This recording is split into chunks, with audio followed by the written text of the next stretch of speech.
Hi everyone, welcome to all of you. Rohit Sharma, last chance. Why? Actually, Rohit Sharma's fitness and second thing age that is not suitable for Rohit Sharma as well as Indian team. So upcoming যে WTC final আছে এটা যদি miss করে রোহিত শর্মা তাহলে maybe next time নাও পেতে পারে। তখন Indian team next option search করবে, সেখানে Rohit Sharma as a player as a captain দুটোই ঠিক বসবে না। This is the last chance. Rohit শর্মাকে বেস্ট দিতেই হবে এই গাবা টেস্টে। এই সিরিজটা জেতাম রোহিত শর্মার জন্য অনেক অনেক ইম্পর্টেন্স রাখে। রোহিত শর্মাকে ভালো ইনিংস খেলতেই হবে। তো আমরা আশা করি রোহিত শর্মা খেলবে, কারণ রোহিত শর্মা এটা ভালোভাবে জানে যে যদি আমি এটা মিস করি তাহলে আমার জন্য হয়তো ভালো কিছু হতে পারে না। As well as Virat Kohli. বিরাট কোহলিকেও প্রুভ করতে হবে অ্যাটলিস্ট যেন আর একটা 100 এবং একটা 50 যেন হয় মিনিমাম। নেক্সট ওভারসিজ সিরিজ ইংল্যান্ডের সাথে 5টা টেস্ট, সেখানে বিরাট কোহলিকে দরকার। কিন্তু বিরাট কোহলি যদি এখানে খারাপ খেলে তাহলে ম্যানেজমেন্ট হয়তো নেক্সট অপশন ভাবতে পারে।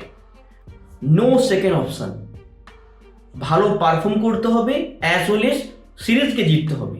আর সিরিজ জিতলে আমরা WTC ফাইনাল খেলতে পারবো, নো ডাউট। সো যদি আমরা বলি কালকের প্লেইং 11 কি হতে পারে, first of all Jaiswal and KL Rahul, next Gill, 4 number Virat Kohli, 5 number Rishabh Pant, 6 number Rohit Sharma, 7 number I will prefer Jadeja and Washington Sundar, not for Ashwin. Next Nitish Kumar Reddy, wonderful. তারপর নট হর্ষিত রানা, আকাশদীপকে খেলো, কারণ বুমরা যেভাবে প্রেসার করছে সেকেন্ড সাইড থেকে সেই প্রেসারটা রিলিজ হচ্ছে। কিন্তু আগের ম্যাচে সিরাজ খুবই ভালো বোলিং করেছে, নো ডাউট, কিন্তু যদি আর একজন পেসার আসে ভালোভাবে দ্যাট ইজ আকাশদীপ। হর্ষিত রানা সেইভাবে পারফর্ম করতে পারেনি। একটাই অ্যাচিভমেন্ট, প্রথম টেস্টে ট্রাভিস হেডকে আউট করেছে, আর কোনো সেভাবে অ্যাচিভমেন্ট নেই। তাহলে আকাশদীপকে চান্স দাও। Next Mohammad Siraj and Jasprit Bumrah, team হচ্ছে এটা জয়সওয়াল, KL রাহুল, গিল, বিরাট কোহলি, ঋষভ পান্ত, রোহিত শর্মা, জাদেজা और ওয়াশিংটন সুন্দর, আকাশদীপ, মোহাম্মদ সিরাজ, বুমরা।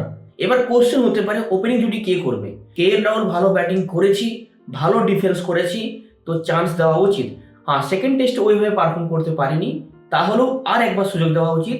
তো KL রাহুল এবং জয়সওয়ালকেই ওপেনিং করতে দাও, আর রোহিত শর্মা 6 নম্বর আসুক, কোনো সমস্যা নেই।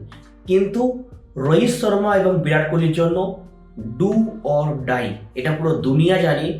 যদি তারা পারফর্ম না করতে পারে এই সিরিজে, কারণ দুজনেরই এভারেজ অ্যাপ্রক্স 27 ইন 2024, 27 এভারেজ। সেপ্টেম্বরে যখন খেলা শুরু করে রোহিত শর্মার র্যাঙ্ক ছিল ICC র্যাঙ্ক 6, আজকে হয়েছে 31। বিরাট কোহলির র্যাঙ্ক ছিল 8, আজকে র্যাঙ্ক হয়েছে 20। ডাউনফল অলরেডি হয়ে গিয়েছে, কিন্তু আর নয়। সো মাই ডিয়ার ফ্রেন্ড, আমরা আশা করব দুজনে এটা ভালোভাবে জানে এবং তারা ভালো পারফর্ম করবেই। তাদের কাছে সেই এক্সপিরিয়েন্স, সেই টেকনিক সব কিছু মজুদ আছে। তো আমরা আশা করবো তারা ভালো রান করুক এবং টিম ইন্ডিয়াকে জেতাক। This is our expectation. And if you visit first time then please my dear friend like, subscribe and follow and share to friends. Thank you so much. জয় হিন্দ।